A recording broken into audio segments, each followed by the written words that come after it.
नमस्कार बंधुगण बंधु माने आपण मानकु आजिर ज्योतिष कार्यक्रम को स्वागत।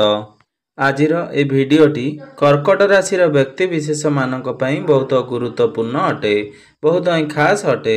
कारण आजिर ए भिडियो रे आमे माने जानिबा 2025 मसिया शनिदेवंकर चलन रे 29 मार्च शनिदेव जेतेबेले कुंभ राशि रु मीन राशि को प्रवेश करिवे तो यार प्रभाव रे एही कर्कट राशि व्यक्ति विशेष मानक उपरे किभली प्रभाव पड़िबाकू जाउछि, आपणकर जीवन रे केउ सब बड़ घटना मान घटिबाकू जाउछि। एहा छडा आपणकर राशि रे जो शनि अढ़ई चालू अछि तो शनिकर राशि परिवर्तन फल रे आपणकर राशि रु शनि अढ़ई समाप्त हेबो। तो एहा परे आपणक जीवन रे केउ सब बड़ परिवर्तन आसीबो आजिर ए वीडियो रे आमे माने विस्तार भावरे आलोचना करिबा। तेबे बंधु माने ज्योतिष शास्त्र अनुसार शनिदेव कोनोसी राशि रे सबुठारु अधिक समय पर्यंत रही थांती, कारण शनि गोटिए राशि रे 2.5 वर्ष पर्यंत विराजमान करिथांती। शनिदेव हेउछंती कर्म फलदाता एवं न्यायर देवता। आपनकु आपनकर कर्मर आधार रे ही शनिदेव आपनकु कर्मर फल प्रदान करिथांती। आमर जेतेबेले शनि 7.5 चली थाए बा शनि अढ़ई चल थाए सेही समय रे शनि आमको कर्म फल प्रदान करिथांती। साधारणतः आमे माने शनि अढ़ई किंबा शनि 7.5 रो नाम सुनिबा मात्रे ही आम मन को एक शंका माड़ी आसी थाए, कारण एही समय गुड़िक बहुत जंत्रणादायक होई थाए, बहुत कष्टदायक होई थाए। आमे जेउ भली कर्म करिथिबा आमर कर्म आधार रे ही शनि आमको कर्मफल प्रदान करिथांती। जेउ माने अन्याय अनीति एवं खराब कार्य करिथांती शनि 7.5 किंबा शनि अढ़ई सेमानक पई निश्चिंत भावरे जंत्रणादायक होई थाए। मात्र जेउ माने सठिक कार्य करिथांती उचित मार्ग रे जाइथांती सेमानक पई शनि 7.5 एवं शनि अढ़ई वरदान सदृश साब्यस्त होई थाए। एही शनि अढ़ई एवं शनि 7.5 मध्य रे कोनोसी व्यक्ति निजर कर्म आधार रे रंकरु राजा एवं राजारु रंक मध्य होई जाई थाए। एहा संपूर्ण कर्म उपरे आपणकर निर्भर करि थाए एवं आमर कुंडली रे शनि जदि उच्च स्थिति रे थांती बा स्व राशि रे विराजमान थांती ताहा मध्य आम पूर्व जन्म आधार रे ही एहा होई थाए। तो सेथिरु जानि परिबे जे आपण पूर्व जन्म रे भल कार्य करिथिले। जदि आपणकर कुंडली रे शनिदेव नीचस्थ अछंती बा खराब स्थिति रे अछंती तो निश्चित भावरे आपण पूर्व जन्म रे किछि खराब कार्य करिथिले, जहा फल रे एही जन्म रे तार कर्म र फल भोग करिवाकू पड़िबो। शनि वर्तमान मूल त्रिकोण कुंभ राशि रे विराजमान अछंती। 29 मार्च 2025 को शनि कुंभ राशि रु बाहरी मीन राशि को गोचर करिवे, जहा कि देवगुरु बृहस्पतिंकर राशि अटे।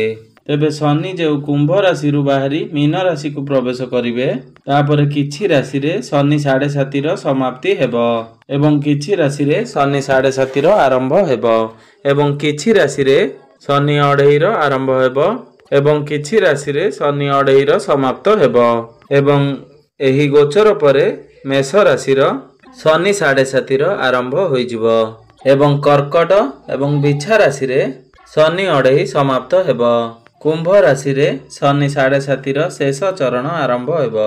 मकर राशि रे शनि 7.5 रो समाप्त होई जिवो। सिंह राशि रे शनि अढ़ई रो आरंभ हेबो। तेबे मोटामोटी भाबरे देखिबाकू गले शनिंकर गोचर फल रे 12 गोटी राशि उपरे किछि ना किछि एहार प्रभाव पड़िबो। तेबे एही 2.5 वर्ष रे कर्कट राशि रो व्यक्ति विशेष मानक उपरे एहार किभली प्रभाव पड़िबो से विषय रे आजिर ए वीडियो रे आमे माने आलोचना करिबा। तेबे बंधु माने वीडियोटी को आगो को बढ़िबा पूर्वरु जदि आपण मानकर कर्कट राशि होई थाए तेबे वीडियोटी को स्किप न करी थरे मात्र शेष पर्यंत निश्चिंत देखंतु एवं वीडियो को गोटे लाइक करी चैनल टी को सब्सक्राइब कर दियंतु। आपण माने जदि ईश्वर को सच्चा हृदय रे भक्ति करुथांती विश्वास करुथांती तेबे भक्ति एवं श्रद्धार सहित कमेंट बॉक्स रे जय श्री शनिदेव अवश्य लिखि दियंतु। तेबे बंधु माने आसंतु आरंभ करिबा आज रही कार्यक्रम जहाँकि चंद्र राशि उपरे संपूर्ण आधारित अटे। कारण शनि दशा चंद्र राशि उपरे आधारित होइथाए। कर्कट राशि रे शनि सप्तम एवं अष्टम भावर अधिपति अटंती। तेबे सप्तम एवं अष्टम भावर अधिपति होई शनिदेव आपणकर भाग्य भाव अर्थात नवम भावरे गोचर करिवे। तेबे शनि जेतेबेले आपणकर भाग्य भाव को चलन करिवे तो सेतेबेले आपणकर राशि रे जो शनि अढ़ई चालू अछि ताहार समाप्त होई जिवो। आपणकर कार्य क्षेत्र रे बारंबार असफलतार सामना करिवा को पडुथुला तो से सबु आपणकर दूर होई जिवो एवं धीरे धीरे आपणको आपणकर कार्य क्षेत्र रे सफलता मिलिबा को लागिवो। आपण जे कोनोसी क्षेत्र रे टंका इन्वेस्ट करथिले बा धार करज देइथिले एवं आपणको से टंका मिली पारु नथिला तो आपणकर फसी रहितिबा टंका आपणको मिलिबो। आपणकर हठात धन प्राप्तिर जोग बनिबो जेउ कारणरू आपणकर आर्थिक स्थिति मजबूत हेबो। नवम भावरे शनिकर गोचर हेबा द्वारा एकादश तृतीय एवं षष्ठ भावरे शनिकर दृष्टि रहिबो। आपणकर इनकम रे वृद्धि हेबो। आपणकर कोनोसी एक बड़ मनस्कामना पूर्ण हेबो एवं जेउ माने व्यवसायी अटंती व्यवसायी क्षेत्र रे आपणको बहुत अधिक धन मध्य प्राप्त हेबो।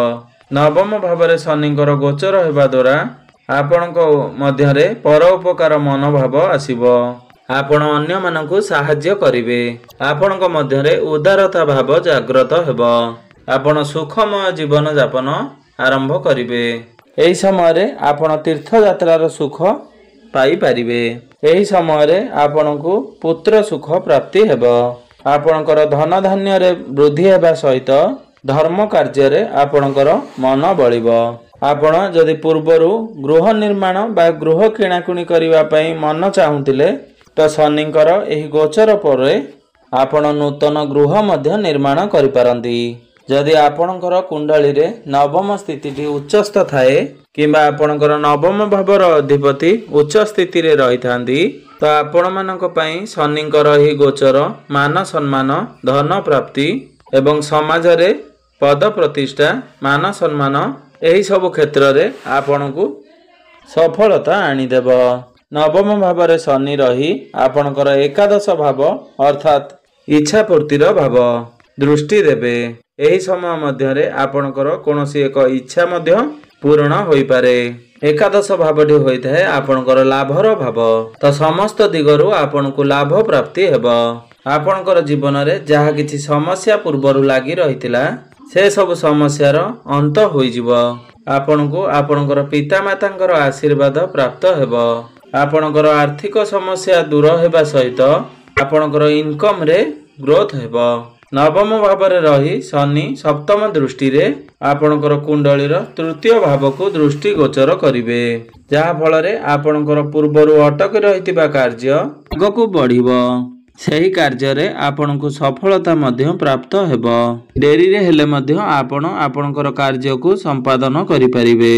जदि आपण छोट भाई भौणी मानक प्रति स्नेह भाव रखंती बा सेमानकु साहाय्य सहयोग करंती तो निश्चिंत भावरे आपणको शनिकर विशेष कृपा प्राप्ति हेबो। शनिकर एही गोचर मध्यरे आपण परिश्रमी हेबे जहा फल रे आपण अधिक इनकम धन रोजगार करि परिबे। आपण आपणकर कैरियर रे उच्च पदवी हासिल करि परिबे। आपणको हठात धन प्राप्ति हेबो। आपणको कार्य क्षेत्र रे मान सम्मान पद प्रतिष्ठा प्राप्ति हेबो। मात्र जदि आपण आपणको भितरे आलस्यपण करंती बा निजर कर्म क्षेत्र रे आपण अलसुआ हेबा द्वारा आपणकर सीनियर किंबा बॉस को सहित बा सहयोगी मानक सहित आपणकर कली झगड़ा भड़ी समस्या उपजी पारे। आलस्य को आपण टोटाली बाहर कर दियंतु। निजर एक्सपीरियंस कारणरू आपण निजर कार्य क्षेत्र रे उपदेष्टा भावरे आपण कार्य करि पारंती। आपण निजर कर्म क्षेत्र रे आपणकर छोट कर्मचारी मानकु उपदेश देई पारंती। नवम भावरे शनि रही तांकर दशम दृष्टि रे ଆପଣଙ୍କର ଷଷ୍ଠ ଭାବକୁ ଦୃଷ୍ଟି ଦେବେ, ଯାହା ଫଳରେ ଆପଣଙ୍କର ଶତ୍ରୁ ହନ୍ତା ଯୋଗ ସୃଷ୍ଟି ହେବ।